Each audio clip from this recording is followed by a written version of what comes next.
The sky didn't fall on a military base, a high-tech metropolis, or a top-secret bunker. It fell on Pine Creek, Georgia, a sleepy, swamp-encircled town defined by 2 dirt roads, a single blinking yellow light, 3 churches, a bait shop, and a population that measured wealth in freezer meat and uncatalogued rifles. It happened on a hot, sticky Wednesday afternoon. The air was thick enough to chew, heavy with the scent of pine sap and mud. Suddenly, the sky shattered. Loud, thunderous booms cracked through the clouds, shaking the tin roofs of old barns and rattling the glass in antique display cases. Great, pitch-black wedge-shaped vessels tore through the atmosphere, leaving trails of superheated white plasma behind them like burning nails driven into a blue canvas. On every television screen inside the local diners and living rooms, news anchors babbled in blind panic. Official statements changed by the minute, unknown aerial craft detected. Non-human incursion. Remain indoors. Await federal orders. By sunset, nobody in Pine Creek cared what the government had to say. The invaders were the Ves Dominion. They were an advanced, cold-blooded conqueror species that had already crushed military outposts across 2 other continents before human leadership even realized where the main assault force was landing. Their strategists had selected Pine Creek precisely because their orbital scans showed low population density, minimal formal infrastructure, and no heavy military installations. To the alien commanders, it looked like soft, undefended territory, a quiet staging ground where they could fortify a beachhead before sweeping across the rest of the landmass. It was a brilliant plan on paper. It was their first, and final, fatal mistake. They didn't realize that in places like Pine Creek, people didn't wait for permission to protect their homes. They didn't understand that to the locals, a dark woods wasn't a place of fear, it was home ground. As the massive alien transports touched down near the edge of the local marshlands, hydraulic ramps hissed open. Heavy boots in segmented power armor stepped onto the damp red clay. Tactical drone fleets buzzed into the humid evening air, their red scanning lasers painting the pine trees. Visor HUDs clicked to life, scanning for signs of formal resistance. What the alien reconnaissance teams expected was mass evacuation, weeping civilians, or panicked mobs fleeing down the state highway. Instead, the moment the alien engines powered down, Pine Creek went completely dark. No porch lights flickered on. No tractor headlights cut through the gloom. No diesel generators roared to life. Cell towers went dead as people intentionally switched off their phones. The main street emptied out so fast it looked as if the entire population had vanished into thin air. The streets were empty. But the surrounding forest had gone wide awake. Behind every thick oak tree, inside every hunting blind, and perched up in every tree stand, pair after pair of quiet eyes watched the green-armored invaders step into the light. Patrol leader Kelt of the VES 9th Forward Survey Unit adjusted his optical visor. The humid air felt like wet wool against his biosuit. Back on his home world, terrain was flat, sterile, and predictable. These southern woods were dense, suffocating, and dripping with moss that hung from oak branches like ragged curtains. Keep formation, Kelt barked through his comms link to the 6 heavy armored troopers behind him. Primary directive, scan structures, map fuel reserves, and eliminate any remaining local indigenous units. They crept through the underbrush, plasma rifles raised. Infrared sweeps hunting for thermal signatures. Every sound made Kelt's mandibles twitch, the croak of bullfrogs, the buzz of cicadas, the slow trickle of swamp water. Then, through the dark forest, a sound drifted toward them. It wasn't a military siren. It wasn't a cry for help. It was a sharp, twanging, rhythmic metallic sound. Kelt raised a clawed hand, signaling a halt. Source ahead. Move in. The squad pushed through a thicket of briars and stepped into a moonlit clearing. Sitting at the end of a gravel driveway was a crooked wooden cabin with a rusted pickup truck parked out front.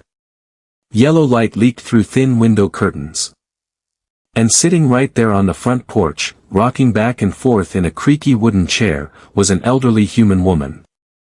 She wore a faded floral housecoat, a pair of worn leather boots, and sat calmly with a banjo resting on her lap, plucking out a brisk, cheerful tune. She didn't scream. She didn't drop her instrument. She barely even raised her eyes as 7 towering, fully armored alien conquerors fanned out across her yard, pointing energy rifles directly at her chest. Kelt stepped forward, clicking on his vocal translator module. Human civilian, Kelt's synthetic voice boomed through the clearing. This sector is now under Ves Dominion military jurisdiction. Drop your object and lay face down on the ground. The old woman paused her picking. She turned her head, spat a thick stream of tobacco juice over the porch railing, and squinted through one cloudy eye. "Y'all ain't from around these parts, are ya?" she asked softly. Kelt's visor flared red with annoyance. "You will surrender all local resistance coordinates immediately, or force will be authorized." The old woman looked at Kelt, then glanced past him into the pitch-black tree line surrounding her yard. A slow, thin smile spread across her wrinkled face. "Honey," she whispered, "if I was you, I wouldn't be standing right there." Kelt opened his mouth to order his squad to fire, but before the words could leave his throat, the dark woods around the clearing burst into a blinding flash of gunfire. It wasn't the clean, synchronized humming of plasma weaponry. It was a deafening, terrifying roar of heavy-caliber kinetic thunder. High-velocity hunting rounds, 12-gauge slug shells, and armor-piercing rifle fire erupted simultaneously from 3 different directions. The gunfire tore through the quiet night air, punching through the aliens' outer alloy plates with brutal, raw force. The trooper standing to Kelt's left didn't even have time to raise his barrier shield. A heavy 30-06 round struck his helmet joint, shattering his visor optics instantly. Another trooper spun backward off his feet as a point-blank shotgun blast tore through his shoulder armor. "Ambush!" Kelt shrieked into his comms, dropping low behind the hood of the rusted pickup truck. "Identify enemy positions. Return fire." His surviving troopers blindly fired plasma bolts into the thick brush, but the blue energy blasts only scorched empty pine needles and tree bark. The locals weren't standing in the open like conventional soldiers. They were invisible, hidden inside hollow logs, buried under mounds of dead leaves, and perched 30 feet above the ground in camouflaged tree stands. Every time an alien visor flared to lock onto a target, a rifle cracked from a completely different angle. A third trooper tried to deploy an automated defense drone, but a heavy lead slug caught him squarely through his neck seam before the device even cleared his wrist. Within 30 seconds, 5 of Kelt's 6 elite survey troopers were lying motionlessly on the gravel driveway. The last remaining trooper panicked. Dropping his plasma lance, he sprinted up the porch steps, seeking cover inside the cabin. The old woman on the porch didn't even flinch.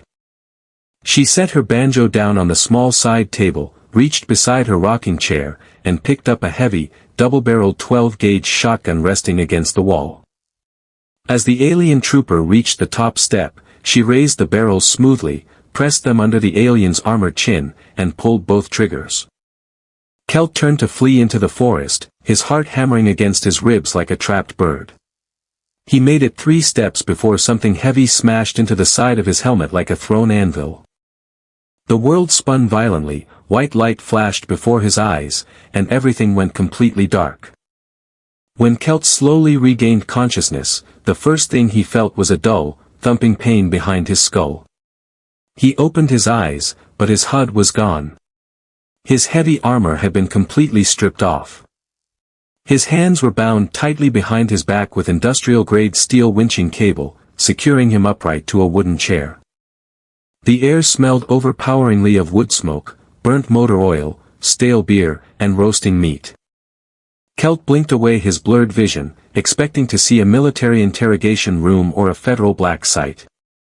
Instead, he found himself inside a massive, brightly lit tractor barn. Strings of yellow holiday lights hung from the wooden rafters above. Country music played softly from a dusty radio sitting on a workbench. Around the room, dozens of humans were gathered, men in denim overalls and camouflage caps, women in work boots, and teenagers laughing near a large steel smoker pit out back. A young girl sat in a folding lawn chair near the corner, wearing hearing protection while drinking a juice box.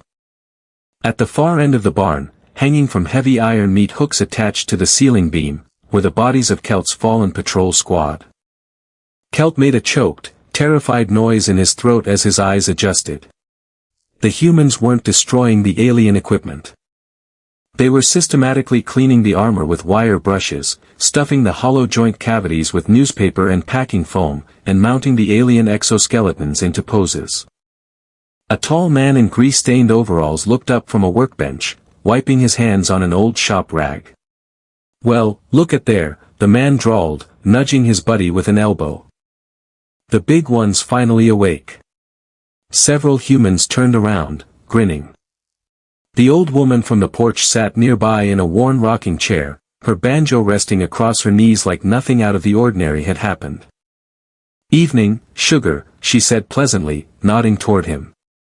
Kelt strained frantically against his steel cable ties. His translator collar was still strapped around his neck, rendering his desperate alien clicks into harsh English.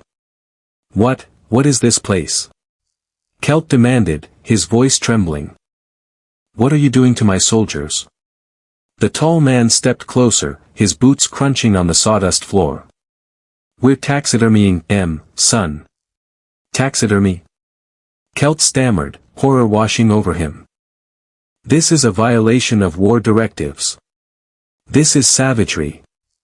The tall man leaned in close enough for Kelt to smell tobacco and gunpowder on his breath. He grinned, showing a missing side tooth. "Buddy," the man chuckled softly, "we ain't even warmed up yet." For the next hour, Kelt was forced to watch in utter disbelief as the residents of Pine Creek treated the alien invasion like a county fair. They debated over which family got to keep the shiny alloy chest plates. A local teenager asked if he could bolt one of the multi-lensed helmets onto his ATV as a custom headlight housing.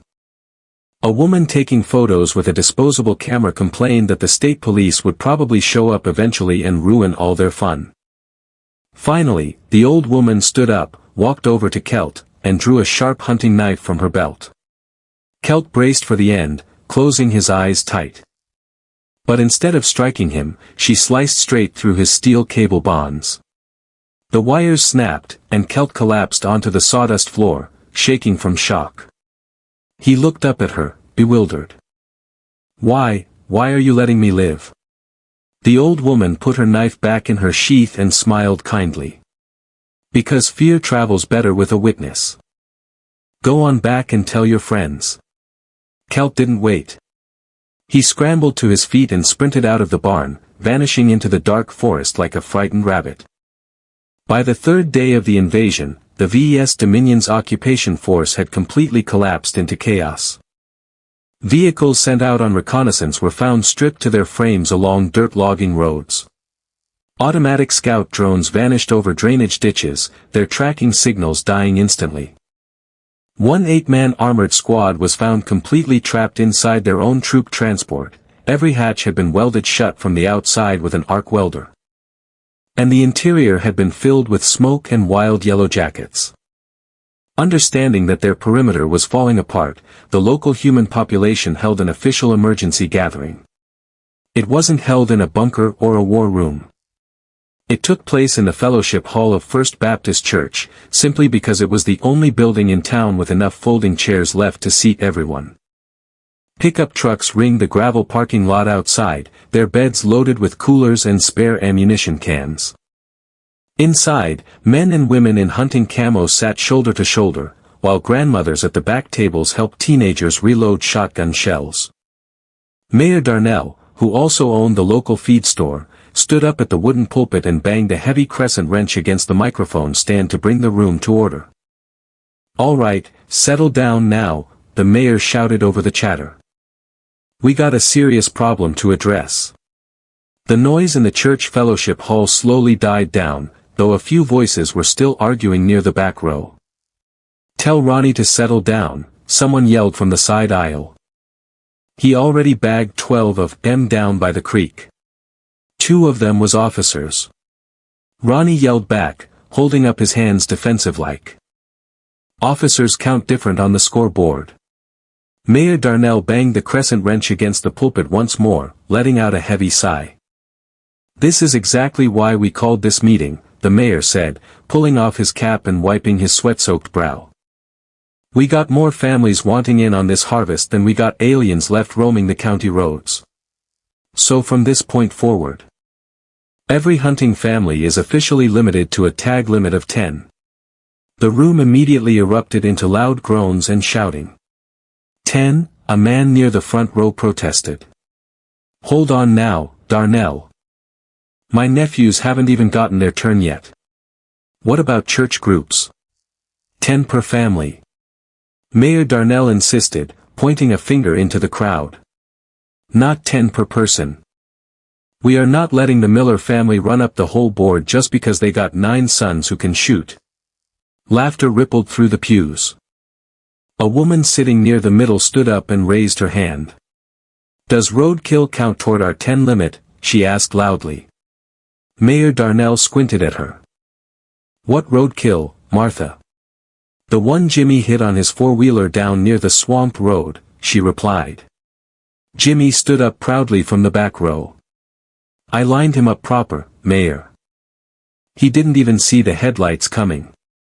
If you hit it intentionally with a vehicle, the mayor ruled, pinching the bridge of his nose, it counts as a harvest. The crowd chuckled, nodding in agreement. An elderly veteran wearing a camo cap stood up next. What if they walk onto your private property? Castle doctrine applies, Mayor Darnell answered without hesitation. You protect your porch, same as always. A chorus of satisfied nods echoed through the room. Then, old Miss Hattie, the banjo player from the cabin, rose slowly from her front row seat. The entire room went dead silent out of respect. She looked around the church hall, her voice calm and firm. Just make sure y'all save a few of the tall ones for the display at the bait shop. Nobody laughed. Not because it wasn't funny, but because everyone in the room agreed it was a fantastic idea. The Ves Dominion learned too late that orbital technology and plasma cannons mean nothing in a forest ruled by local memory. The people of Pine Creek knew every deer trail, every dried-up creek bed, every abandoned hunting stand, and every muddy ditch within a 50-mile radius.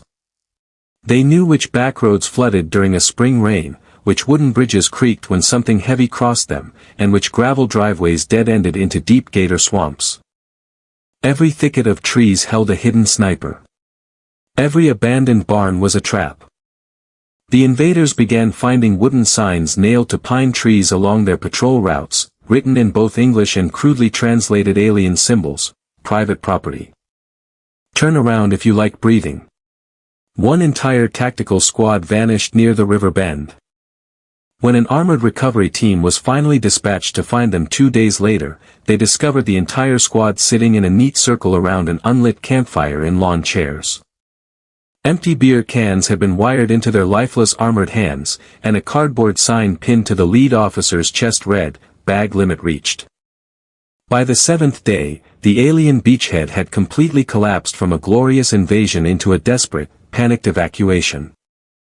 Inside the command shelter at the primary landing site, Commander Thal received a handful of survivors who had managed to stagger back from the tree-line. Out of an initial invasion force of nearly 200 elite troops, only 9 survived. Patrol leader Kelt stood before the commander, his left eye swollen shut and his uniform torn to ribbons. His voice was flat, hollow, and shaking with deep psychological trauma. He described the old woman with the banjo. He described the barn. He described the taxidermy, the cheerful laughter, and the town hall meeting where humans casually rationed out the alien army like game tags. It is absurd, one of the staff officers interrupted, slamming a fist onto the holographic map table. You expect us to believe unarmored civilians defeated elite Dominion shock troops?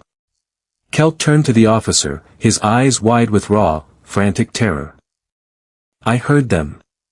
Kelt screamed, his synthetic voice cracking under the stress. They weren't fighting a war. They were arguing over quotas. They didn't treat us like an invading empire. They treated us like game. The command room fell into a chilling silence. Commander Thal stared at Kelt, his mandibles twitching as he processed the report. If this sector was so lethal, Thal asked slowly, why did the local military forces not engage our drop ships? Kelt looked up, a hollow, broken laugh escaping his throat. Because. Kelt whispered, those weren't their military forces. Those were just the locals. Commander Thal didn't ask another question. He immediately opened his high-priority tactical console and transmitted a fleet-wide emergency transmission to the orbiting dreadnoughts. The message was brief, species classification amended, planetary invasion capacity catastrophically unviable. Local armed rural populations present unpredictable hazards beyond modeling range. Recommend immediate retreat. Doctrine marked, never invade. 1 week later, the official United States Armed Forces finally arrived in full military force. Long columns of heavy armored personnel carriers and main battle tanks rolled down State Highway 18 under a blanket of high-tech attack helicopters.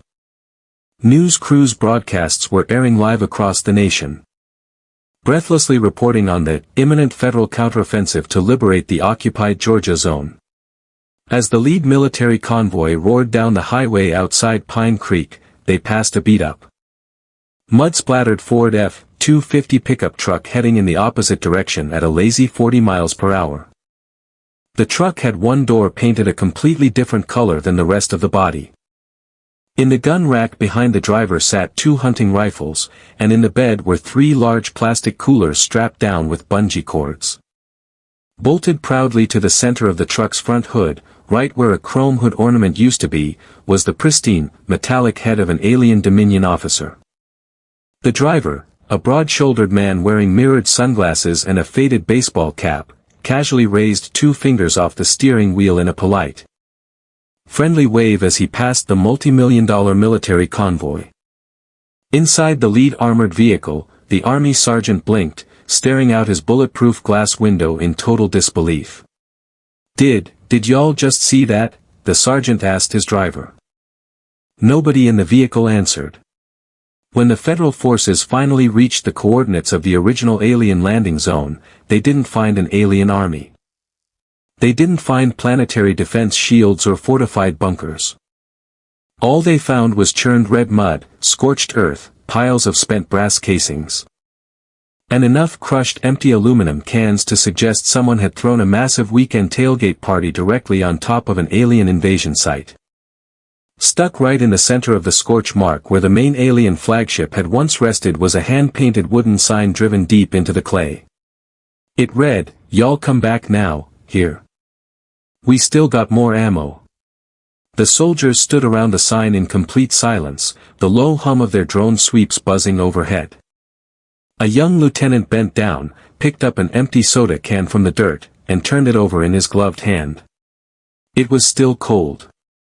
Down a winding dirt road somewhere beyond the tall pine trees, the faint, cheerful sound of a banjo began to play, drifting softly through the warm southern breeze. Every trained, disciplined, highly equipped soldier standing in that field stood completely still, listening to the tune with a quiet respect bordering on fear.